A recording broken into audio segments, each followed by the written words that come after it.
In this video, I'm going to show you where you can find the Golden Knotted Ancestral Bow in Crimson Desert.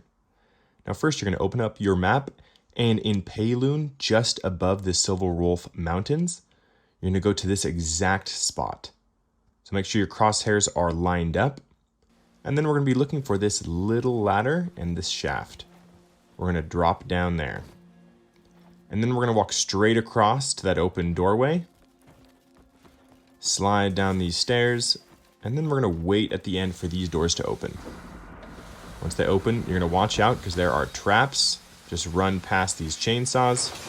Don't do what I do here, which is try and jump immediately. Just focus jump across the pedestals. And once you reach the end, you go ahead and climb up. Get up here, and then we wait for another set of doors to open. And then just beyond that is the Golden Knotted Ancestral Bow. Go ahead, pick it up. And then here are the stats. It has an attack of 19, critical rate of 1, and has 5 Abyss Gear slots. This is going to be a very valuable bow for the rest of your gameplay.